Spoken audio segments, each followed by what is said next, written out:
araw guys, pag-usapan lang natin si Catherine Bernardo at Alden Richard. Hindi nawala ang pagiging magkaibigan, close pa rin sila hanggang ngayon. Kita niyo naman guys, no? Kahit meron pang mga issue, hindi adlang para sa Kat din. At tuloy-tuloy lang guys ang kanilang closeness. Kahit na random natin noon, ang akala natin guys na magiging sila. Marami nga naman kasi guys ang nalungkot at nagduda at nadismaya sa mga kumakalat na issue sa social media. Pero mas lalo silang maiinis at magtataka sa balita umano ni Ogie Diaz na kinonfirm niya na taken na daw si Catherine Bernardo. Pero kino-confirm niya pa lang kung ito nga ba ay katotohanan. Na sana ay totoo na. Kasi mahirap guys ang bali-balita dahil nagkamali na siya nung una. Pero ito na naman guys, si Ogie Diaz. Mahirap na guys maniwala umano sa kanila. Kasi hindi na natin alam kung tama nga ba ang kanilang sinasabi. Lalong-lalo na guys, naniwala tayo noon sa kanila dahil 100% tumatama lahat ng kanilang inala dahil sa kanilang solid source na tama nga talaga ang kanilang detalye. Pero ngayon, tama na kaya guys ang kanilang detalye. Pero ang pagkakaalam natin guys sa Kat din, close pa rin sila at malapit pa rin sa isa't isa at hindi nawawala yun hanggang ngayon. Siyempre, nagchat-chat pa rin sila sa isa't isa dahil magkaibigan pa rin sila. Dahil alam naman natin guys, no? Inaalam pa rin nila ang bawat ganap sa isa't isa na walang masama sa kanilang ginagawa dahil magkaibigan lang sila. Pero ano nga ba kaya guys ang katotohanan? At sino nga ba talaga ang nasa puso ni Catherine Bernardo?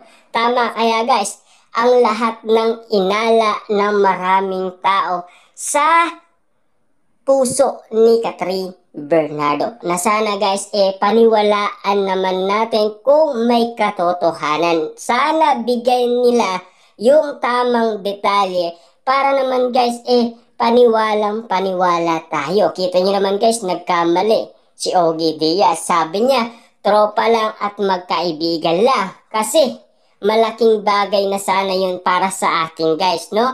At ang iba naman, binasted na daw ni Catherine Bernardo si Mayor Mark. Pero nabalitaan natin ngayon guys kay Ogie Diaz na jowa daw ni Catherine Bernardo ang nasabing mayor ng Lucena na si Mark. Grabe nga naman guys, no? Patindi ng patindi ang issue at intriga na talagang kumakalat sa social media na talagang hindi pinili ni Catherine Bernardo si Alden Richard at si Daniel Padilla.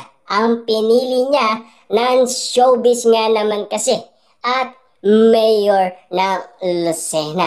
Ang bali-balita nga naman kasi guys na sinasabi ni Ogie Diaz, taken na daw ang puso ni Catherine Bernardo. At matagal na daw.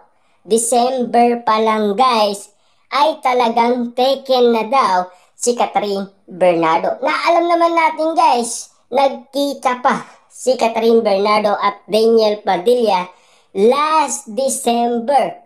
Diba? Sa may dressing room. At yun ang binabalita umano ni Sian Gasa naman. Na ang sinasabi niya, meron daw comeback ang Katniel at meron daw siyang ebidensya at resibong magpapatunay.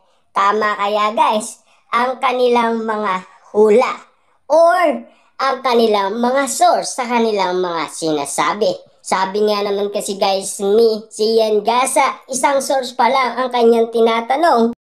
Pero ano na kaya guys ang bali-balita kay Sian Gasa patungkol umano sa iba niyang source kung tama nga ba talaga ang kanyang binuksan na issue at intriga patungkol umano sa balikan Katniel. Kita niyo naman guys, no?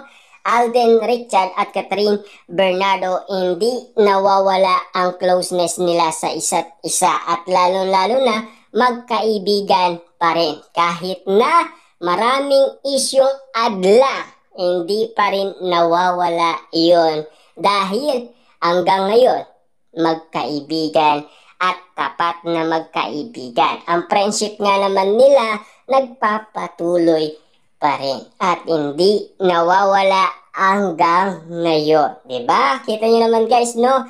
Kahit na marami nga naman guys umaadlang sa kanilang friendship, at least naiintindihan naman natin guys ang sitwasyon ni Alden Richard at Catherine Bernardo. Kung hindi man sila ang magkatuluyan, at least ramdam naman natin guys na magkaibigan sila at dapat silang magkaibigan at hindi nawawala yun, diba? At malaking bagay yun guys para magsama silang muli at magkaroon ng collaboration project muli ang Kat din. Masaya na tayo guys, at least ramdam natin guys na mahal nila ang isa't isa bilang magkaibigan. Hanggang ngayon, kitang-kita naman natin guys na talagang todong-todo pa rin ang kanilang pagiging magkaibigan hanggang ngayon at hindi nawawala yun. Hanggang ngayon guys, talagang patindi ng patindi ang issue at intriga. At least, naiintindihan natin guys ang mga tao. Pero hindi nila kayang i-confirm na sana ay magpakita sila ng matinding ebidensya para maniwala naman tayo guys. Para hindi tayo nangangapa at hindi tayo naghahanap ng mga ebidensya magpapatunay na tama nga ba ang kanilang inala sa puso ni Catherine Bernardo at ang kanyang jowa ay si Mayor Mark na ang sinasabi dati ay tropa lang at magkaibigan lang. Hanggang doon lang daw.